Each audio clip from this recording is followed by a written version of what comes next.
Salve galera do xadrez, vamos continuar aqui, né, rumo aos 2.000 pontos jogando partidas rápidas no chess.com e hoje contra o primeiro jogador da série, que ele é nigeriano, 740 pontos de rating e simplesmente E4 foi feito pelo player.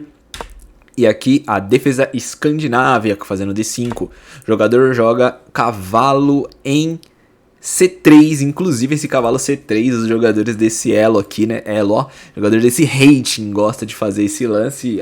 Eu não entendo o porquê desse lance, mas é possível, né, eu não gosto muito, mas é possível esse lance, certo? Então, aqui, ao invés de eu avançar, né, porque teve uma variação que eu avancei o peão, dessa vez eu resolvi capturar o peão, né, então acho que acaba sendo, vamos dizer assim, imprevisível, sei lá, eu não sei o que vai acontecer daqui pra frente, mas normal, faz parte. Bom, ele toma com o cavalo e aqui eu jogo o bispo, né, em F5 aqui, atacando o cavalo dele, e aqui ele faz peãozinho F3, inclusive isso aqui é um erro grave, né, não vou dizer que é grave, mas é ruim. Acho que o melhor lance aqui para essas brancas era cavalo nessa posição, atacando o meu bispo, ganhando tempo novamente, né? Mas é aquele negócio, né? Vocês jogadores de 1700, ó, 700, 800, acabam cometendo esses pequenos vacilos na abertura, porém isso faz parte, né? Vocês vão aprender com o tempo esse lance de abertura, dos princípios da abertura, vocês vão pegar com o tempo.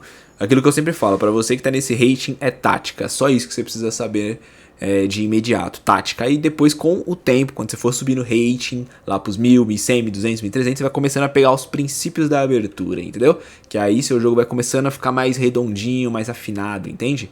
Mas beleza, bom, nessa posição ele fez F3 e agora eu jogo cavalo C6 e ele faz bispo C4, né? E aqui eu faço um E5 com a ideia de liberar bispos e dar mais espaço para as minhas peças, né, poder jogar nas posições, certo? Aqui ele faz D3 e agora eu jogo cavalo em F6 aqui e o jogador joga cavalo G5. Eu achei meio estranho esse cavalo G5, porém a gente aceita esse cavalo G5. E detalhe, tem que tomar muito cuidado com essa posição aqui de ataque, viu? Eu tenho que defender isso de alguma forma. Então a melhor forma que eu achei de defesa foi fazer bispo em G6. Inclusive eu não queria muito ter que jogar esse bispo aqui, eu tava até procurando um lance melhor. Eu pensei até em cavalo aqui nessa posição, né, não seria podre, mas eu resolvi fazer logo o bispo mesmo. Ajeitava um pouco o bispo também, fica até melhor, certo? Bom, aqui ele faz G3 e agora eu subo o peãozinho H6, tirando o cavalo dele daquela posição. O cavalo dele volta para casa de E4 e agora eu jogo o meu cavalo em A5 com a ideia de tentar trocar esse bispo aqui pro meu cavalo, né? Bom, aqui ele captura o cavalo com o cavalo dele em F6 e eu tomo com a minha dama aqui, botando já uma pressão na ala do rei adversário, né? Isso tem que tomar muito cuidado. Bom, nessa posição ele faz simplesmente F4 e eu troco o cavalo pelo bispo dele, né? Ele toma com o peãozinho e aqui nessa posição eu jogo o meu bispo C5. O jogador joga a dama dele E2 e agora eu subo meu peão. Inclusive aqui eu fiquei muito na dúvida, né? O que eu poderia fazer para proteger esse peão. Eu queria muito tomar aqui, ou então manter minha dama e fazer o roque. Na verdade, estava muito na pira de fazer o roque, mas eu acho que não daria certo, né? Fazer o roque, ele joga aqui e depois eu jogo aqui, mas aí ele, sei lá, ele fincaria a posição aqui e não ficaria nada bom pra mim, né? Então eu resolvi subir o peão nessa posição, então fiz peãozinho E4 e agora o jogador joga bispo em E3 e eu aceito as trocas de bispo. Inclusive nessa posição não era tão podre esse lance aqui. Esse lance aqui era possível também, que eu atacava a torre, né, entrava na posição dando um cheque talvez num futuro, pegando peão, ou então jogando aqui. Tinha muitos lances possíveis aqui, né, e eu acabei não optando por nenhum desses, acabei optando pelo lance mais lento, bosta, podre, e foi isso, vida longa, certo? Troquei os bispos e aqui ele captura com a dama dele o bispo, né. E agora sim eu faço o roque e detalhe, eu poderia novamente ter feito esse lance aqui. Aí agora você me pergunta, pô, por que tu não fez esse lance, Andy? Eu não entendi, por que tu não fez, menino? Me explique isso. Eu sempre falo pra vocês, sempre, priorizem a peça principal do seu jogo. Qual que é a peça principal do xadrez? O rei. Exatamente. Não é a dama, não é o bispo, não é os dois cavalos, não é as duas torres, não são os peões, é o seu rei. Então, ao invés de tu tomar um peão, proteja o teu rei e que se dane. Ah não, mas é que os grandes jogadores falam que você poderia ter tomado... Eu não me importo, eu vou proteger o meu rei primeiramente, ponto. entende? E eu recomendo vocês a fazer isso também. Não entrem em linhas malucas que pode dar ruim em algum momento pra vocês. Vocês estão começando a jogar, estão tentando evoluir, estão tentando aprender. Não fiquem aí entrando em linhas difíceis.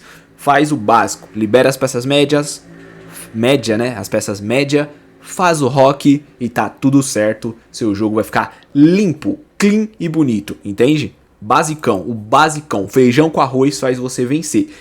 Eu vou fazer essa pergunta aqui pra você. Perder é legal? Eu sei que perder não é legal e pra você perder também não é legal. Você sabe que perder não é legal. Mesmo que seja num xadrez, você tá jogando, você não quer perder, você quer ganhar. E quando você ganha é gostoso. Agora, se você ficar fazendo lances complexos, você vai perder, entendeu? Então, faz o arroz com feijão. E o xadrez tem o arroz com feijão, certo? Bom, beleza, pequeno rock, o jogador fez rock grande. E aqui simplesmente eu faço um A5. O jogador joga a torre dele em D7 para tentar ganhar linhas aqui nessa posição. Não foi podre esse lance. E aqui eu jogo a minha dama C6 atacando a torre dele D7. E ele volta a torre, um lance que foi meio estranho, ele poderia ter defendido de outras formas, mas tinha certos riscos, né? Por exemplo, se ele tenta dobrar aqui, fincando essa posição, ele levaria um peãozinho atacando dama descoberto na torre dele, bem nessa diagonal aqui, ó.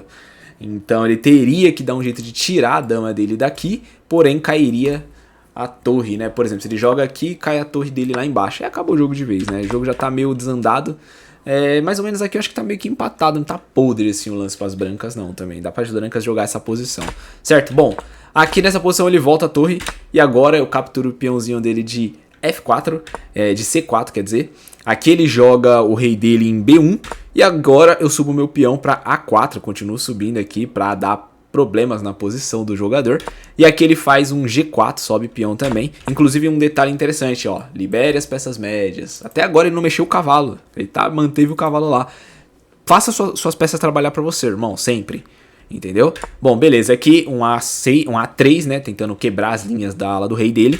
E aqui ele joga peãozinho na posição de F5 aqui pra tentar atacar meu bispo. E aqui eu faço um lance meio maluco, né, de ataque, que na verdade é o melhor lance possível, né, que é a tomada do peão aqui, com ameaças de checkmate bem aqui nessa posição, né.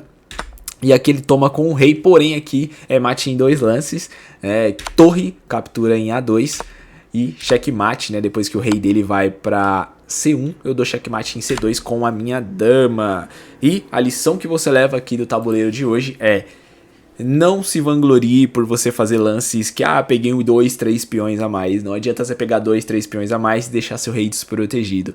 Se você tá vendo que você tem chance de pegar um peão ou 2, só que seu rei tá desprotegido, não vale a pena. Às vezes vale mais a pena você fazer o rock, deixar seu rei protegido, ao invés de você capturar 1 ou 2 peões a mais, entendeu?